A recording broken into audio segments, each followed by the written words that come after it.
Hello students, in my previous lecture I have explained you the format of cost sheet, what is the meaning of unit costing or product costing. Today we are going to take one numerical problem based on cost sheet. इस numerical problem में हम ये देखेंगे कि product के ऊपर हम जब different expenses कर रहे हैं manufacturing के time पर, तो उन सबको हम cost sheet में कैसे present करते हैं. ठीक है, तो very first see the question. According to question, it is given in a factory 1000 units of product X was manufactured. हम कितनी यूनिट्स बना रहे हैं 1000 in the month of April 2014. यानी कि ये जो हमें कॉस्ट शीट बनानी है, we have to prepare cost sheet only for 1 month which is April. And how many units we are going to manufacture? 1000. From the following figures obtained,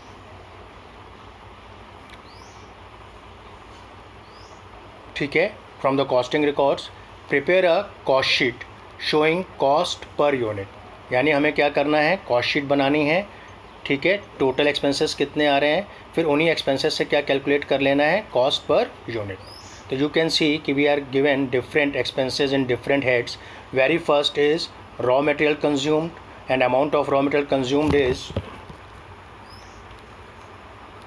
60,000. you can see on your screen. After that, direct labor, it is 30,000. Then you can see next item is direct expenses, and direct expenses are 10,000 and so on. Clear? After that, factory overheads, office overheads and selling overheads. आपके पास different heads given है और आपको cost sheet बनानी है. If you remember the cost sheet, very first item of the cost sheet is prime cost. And how we can get prime cost? अगर हम 3 components, कौन कौन से 3 components, direct material, direct labour और direct expenses को add करते थे, तो इस स्टेज पे जो कॉस्ट आती थी उस कॉस्ट का नाम क्या हो जाता था, प्राइम कॉस्ट. Clear students? तो यू कैन सी हेयर कि in the question it is given raw material consumed. Raw material consumed means direct raw material. After that direct labour is given and after that direct expenses are given. ये जो ऊपर के 3 expenses हैं, ये जब हम cost sheet prepare करेंगे तो इनको हमें किस वाले हेड में लेके जाना होगा, प्राइम कॉस्ट में. Clear? See the format of cost sheet. Here you can see in solution cost sheet at the top for the month of April 2014. यानी हम कॉस्ट शीट कौन से मंथ के लिए बना रहे हैं, अप्रैल 2014. What is the format? Format में आपको एक साइड पे लिखना होगा एलिमेंट ऑफ कॉस्ट, जिसमें हम सारे एक्सपेंसेस की डिटेल्स या एक्सपेंसेस के नाम लिखेंगे 1 by 1. और उसके बाद देखिए कॉलम टोटल कॉस्ट. इस कॉलम में हम टोटल कॉस्ट को रिप्रेजेंट करेंगे. और फिर चूँकि हमें आंसर में क्या निकालना है, कॉस्ट पर यूनिट, तो हम क्या करेंगे, टोटल कॉस्ट को नंबर ऑफ़ यूनिट्स प्रोड्यूस से डिवाइड करेंगे. And how many units we are producing here, you can see we are producing 1000 units. Clear student? This column is total cost, this column is cost per unit. Total cost को जब हम 1000 से divide करते चलेंगे तो last column में हमारे पास cost per unit आता रहेगा. ठीक है, और इस साइड पे हम लोग क्या लिखना है, आपको एक्सपेंसेस. तो see the solution. Very first item raw material consumed. Clear? And raw material consumed amount is given in the question, it is 60,000. Clear students? After that you can C next item is direct labour. And direct labour is given in the question, how much, it is 30,000. पहले मैं total cost के column को ही discuss कर रहा हूँ, फिर cost per unit पे आऊँगा. टोटल कॉस्ट में हमने क्या क्या कैलकुलेट कर लिया, रॉ मटेरियल कंज्यूम की फिगर डाल दी, डायरेक्ट लेबर की फिगर डाल दी. And last item is direct expenses, and direct expenses are 10,000. Clear? जब आपने इन तीनों को सम किया तो here you are getting total 1 lakh, and this total is nothing but this is called prime cost. यानी ये जो भी आप चीज़ मैन्युफैक्चर करो, प्रोडक्ट टैक्स, इसकी 1000 यूनिट्स जब आप बना रहे हो तो इस 1000 यूनिट्स बनाने की प्राइम कॉस्ट कितनी आ रही है आपके पास, 1 लाख. और इस प्राइम कॉस्ट में हमने कौन कौन से 3 आइटम लिए हैं, डायरेक्ट मटेरियल या raw material consumed, then direct labour and then direct expenses. यानी कॉस्ट शीट की एक स्टेज तक हम लोग पहुँच गए. क्लियर? इसके बाद आपको याद होगा कि हम इसमें फैक्ट्री ओवरहेड्स को ऐड करते थे. Factory overheads means all expenses belongs to factory. Clear? Basically these all are indirect expenses. In the question you can see factory overhead is also given. Factory overhead is how much? It is given 40,000.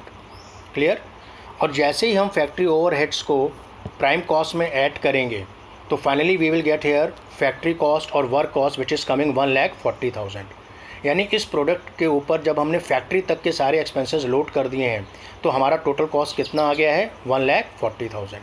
What was our prime cost? 1 lakh. After adding factory overheads it becomes 1,40,000. Clear?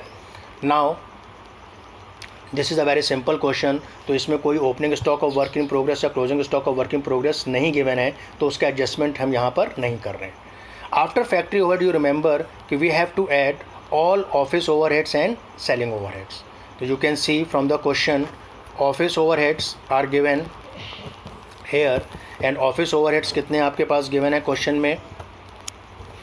ये देखिए office overheads को हम add कर रहे हैं and office overheads are also it is how much? 10,000. तो जैसे ही आपने फैक्ट्री कॉस्ट में या वर्क कॉस्ट में ऑफिस ओवरहेड को ऐड कर दिया तो अब जो हमें कॉस्ट मिल रही है विच इज़ कमिंग 1,50,000, इस कॉस्ट का नाम हमने क्या रख दिया है? Cost of production.